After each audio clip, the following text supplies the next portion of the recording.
세상 모든 부모님의 교육 고민을 맛있게 풀어드립니다. 맛깔나는 교육 레시피.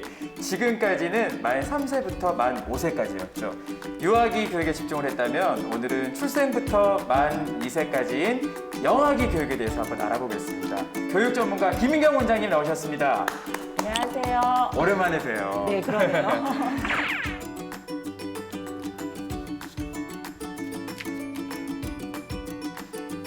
많은 부모님들께서 이런 질문을 하세요. 아니, 영아기에도 교육이 필요합니까? 당연히 필요하죠. 왜냐하면 아이들이 막 태어났을 때는 그 능력이 미비해요. 근데 아이들이 점점 자라면서 보고, 듣고, 냄새 맡고, 말하고, 그 다음에 손으로 만져서 감각을 느끼고, 그런 감각 발달을 통해서 되뇌가 발달을 하거든요. 예. 그러니까 그러한 감각 교육이 학습의 도구가 된다는 거죠. 세상을 처음 만난 우리 아이. 그만큼 신기한 것도 많고 궁금한 것도 참 많을 텐데요. 영아기 아이들은 지식이 아닌 오감을 통해 세상을 배웁니다. 우리 아이 뇌를 두드리는 감각 교육 지금 시작합니다.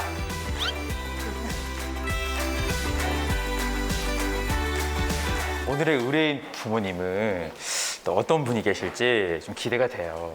네, 오늘은 조금 특별한 분이 계시거든요. 아, 특별한 분이 계시다고요? 여기 안에 계신 거예요? 네. 누굴까요? 어떤 분일까요? 아하. 안녕하세요. 특별한 분 이분인가요? 네.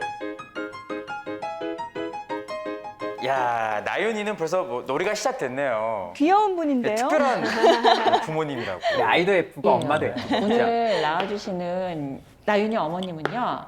나윤이 어머니이시기도 하지만 유치원 교사 경력이 11년이나 되시고요. 그래서? 그리고 현재 네. 영아기 교사들을 위한 교육, 그다음에 부모님들을 위한 부모 교육을 하고 계시는 선생님이십니다. 야, 교육 전문가시네요. 예, 본인 입으로 직접 말하기가 힘든 대목일 수도 있었거든요.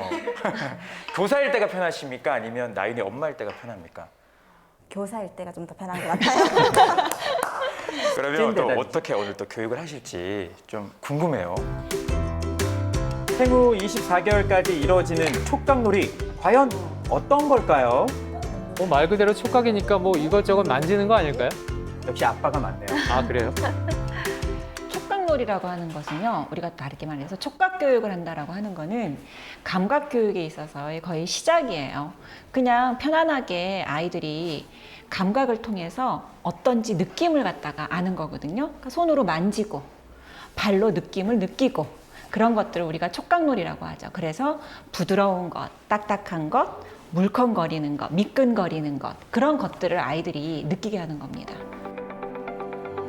촉각놀이는 피부를 통해 다양한 감각을 느끼게 하는 교육인데요.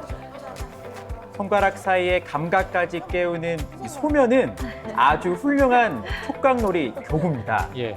입에 양보하네요. 네, 많이 양보했어요, 이날.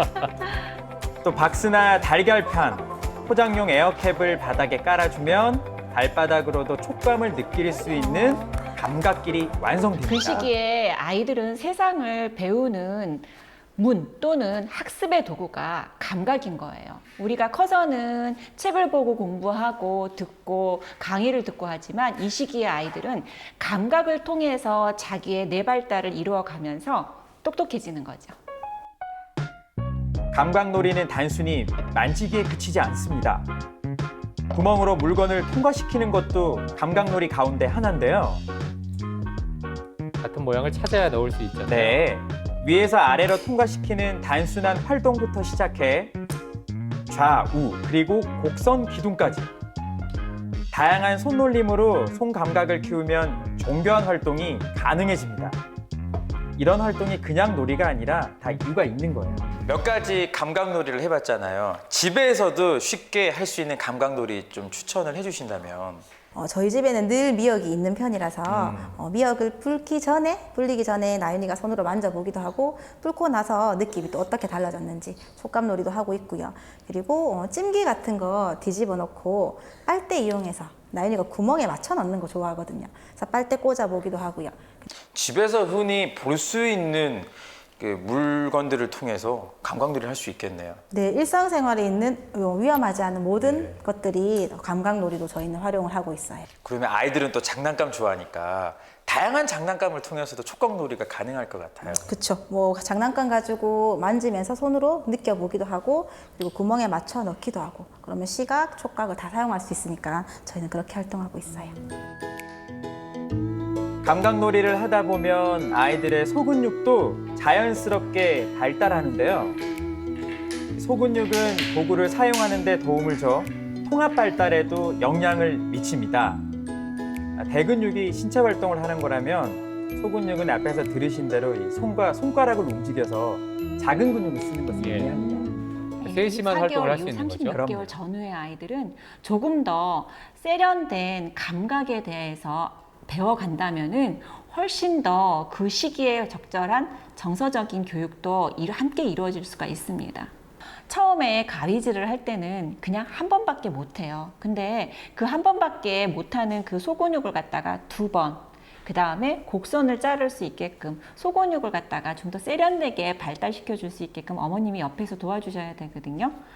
그러니까 그러한 활동들이 점차성을 띠고 있고요. 그 다음에 두 번째는 화분에 예를 들어서 잎을 갖다가 닦아줄 수 있는 활동도 소근육이 잘 발달된 상태에서 분무기를 누르고 그 다음에 잎을 닦아주고 이런 활동들은 자아 성취감 내지는 사회적인 배려를 갖다 배워줄 수 있는 활동과 연결되면서도 굉장히 충분히 소근육을 발달시켜 줄 수 있는 좋은 감각 교육의 내용이 될 수 있을 것 같습니다. 20개월 전후의 아이들은 자신에 대해 알기 시작하는데요. 이때 머리 빗기나 화분에 물 주기처럼 일상 속에서 주어지는 작은 역할로 아이들의 주도성과 소근육을 키울 수 있습니다. 집에서 꼭 한번 해보시면 좋을 것 같아요. 민감기라고 하는 게 있어요. 즉 어떠한 발달을 갖다 이룰 때 그 발달을 가장 잘 이룰 수 있는 적합한 시기거든요. 그 시기에 적절한 좋은 발달을 시킬 수 있는 자극을 준다고 하면 아이들은 최적의 발달을 이룰 수가 있습니다. 그래서 그 시기에 맞는, 즉 발달 단계에 맞는 자극을 해주신다고 하면은 굉장히 좋은 효과를 볼 수가 있어요.